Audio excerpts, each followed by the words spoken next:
नमस्कार दोस्तों, exam कांकस channel पे आपका स्वागत है। मैं हूं केदारनाथ मिश्रा। दोस्तों, ये समय हमारी डेली करंट अफेयर्स की वीडियो का है। आज है 15 सितंबर।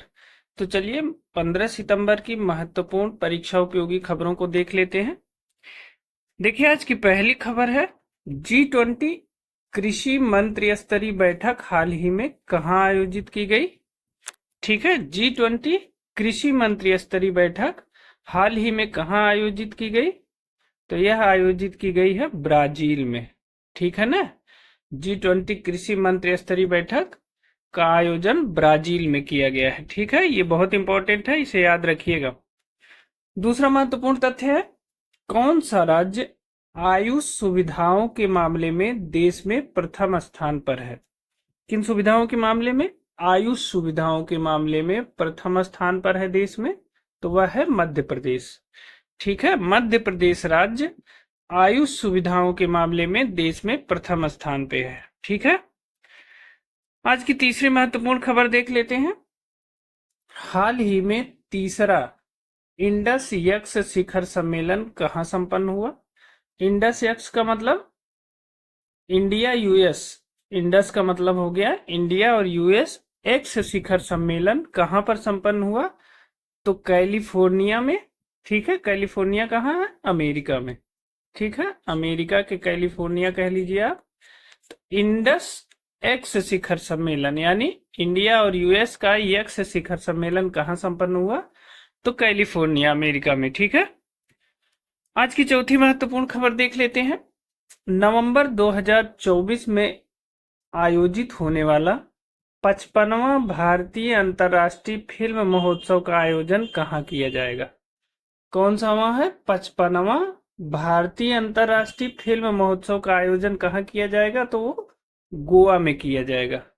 ठीक है ना, नवंबर 2024 में इसका आयोजन होगा और यह है 55वां भारतीय अंतर्राष्ट्रीय फिल्म महोत्सव और इसका आयोजन किया जाएगा गोवा में। ठीक है, चलिए पांचवी महत्वपूर्ण खबर देखते हैं।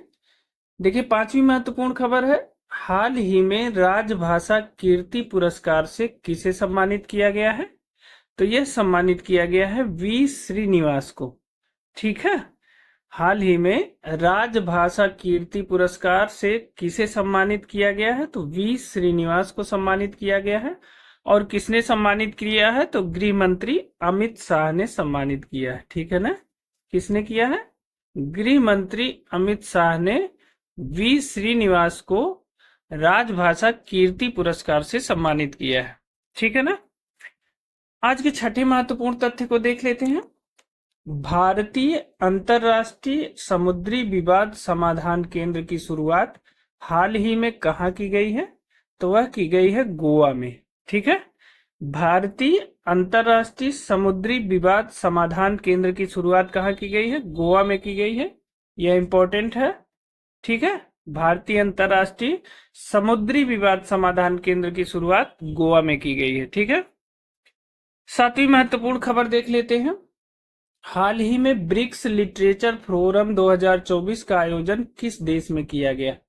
ब्रिक्स लिटरेचर फोरम 2024, इसका आयोजन कहाँ किया गया? तो रूस के कजान में किया गया है। ठीक है ना, कजान एक जगह है रसिया में, तो वहां क्या किया गया? ब्रिक्स लिटरेचर फोरम 2024 का आयोजन रूस के कजान में किया गया है। ठीक है ना, अगला महत्वपूर्ण तथ्य है, हाल ही में राष्ट्रीय हिंदी दिवस के रूप में मनाया गया। इस दिवस को 14 सितंबर को। ठीक है, 14 सितंबर को राष्ट्रीय हिंदी दिवस के रूप में मनाया गया है। और 14 सितंबर को जो भारत की संविधान सभा है उसने हिंदी को राजभाषा के रूप में स्वीकार किया था। इसीलिए 1953 से लगातार जो है 14 सितंबर को हिंदी के प्रसार के लिए हिंदी दिवस के रूप में मनाया जाता है। ठीक है ना, तो 14 सितंबर को राष्ट्रीय हिंदी दिवस के रूप में मनाया गया है। ठीक, चलिए नवा महत्वपूर्ण तथ्य देख लेते हैं। टाइम पत्रिका की 2024 की दुनिया की सर्वश्रेष्ठ कंपनियों की जारी सूची में शीर्ष भारतीय कंपनी कौन सी है? तो किसने जारी किया है? टाइम पत्रिका ने जारी किया है और 2024 की दुनिया की सर्वश्रेष्ठ कंपनियों की सूची जारी किया है। इसमें शीर्ष भारतीय कंपनी है HCL टेक। ठीक है ना। कुल 1000 कंपनियों की सूची जारी की गई है, जिसमें भारत की कुल 22 कंपनियां शामिल हैं, जिसमें सबसे ज्यादा शीर्ष स्थान पे जो भारत की कंपनी है वह है HCL टेक, और इसका जो रैंक है वो 112वां है। ठीक है ना। जबकि इन्फोसिस 119वां है और विप्रो 134वां है। ठीक है। और दुनिया की जो सबसे सर्वश्रेष्ठ कंपनी है वो कौन सी है? वो एप्पल की है, अमेरिका की, और एसेंचर है आयरलैंड की कंपनी, और तीसरे नंबर पे है माइक्रोसॉफ्ट की कंपनी। ठीक है ना। तो दुनिया की जो सबसे महत्वपूर्ण 3 कंपनियां कौन सी हैं? एप्पल अमेरिका, एसेंचर आयरलैंड और माइक्रोसॉफ्ट, ठीक है, अमेरिका। और भारत की जो शीर्ष स्थान पाने वाली कंपनी है वो है HCL टेक, 112वां स्थान। उसके बाद इन्फोसिस है 119वां स्थान, और विप्रो है 134वां स्थान। ठीक है ना। तो इस तथ्य को याद रखिएगा। ये प्रश्न कभी कभी पूछ लिया जाता है, और भारत के ही संदर्भ में पूछेगा, और HCL टेक से ही संबंध में पूछेगा। ठीक है। पहली रैंक को अक्सर पूछता है। ठीक। चलिए 10वें महत्वपूर्ण तथ्य को देख लेते हैं। 16वें बहुपक्षीय अभ्यास काकाडू का आयोजन किस देश में किया जा रहा है? तो सबसे पहले तो जान लीजिए यह 16वां अभ्यास है। ठीक है। और इसका आयोजन किया जा रहा है ऑस्ट्रेलिया में। ठीक। 16वें बहुपक्षीय अभ्यास काकाडू का आयोजन किया जा रहा है ऑस्ट्रेलिया में। ठीक है। इसमें 30 से अधिक देश हिस्सा ले रहे हैं, और भारत भी इसमें हिस्सेदार है, और इसके P-8 विमानों ने इसमें हिस्सा लिया है। ठीक है ना। तो 16वां बहुपक्षीय अभ्यास काकाडू का आयोजन ऑस्ट्रेलिया में किया जा रहा है। ऑस्ट्रेलिया में एक जगह है डार्विन। ठीक है। तो ऑस्ट्रेलिया के डार्विन में किया जा रहा है। ठीक। चलिए 11वां महत्वपूर्ण तथ्य देख लेते हैं। ग्लोबल बायो इंडिया 2024 का आयोजन कहाँ किया गया?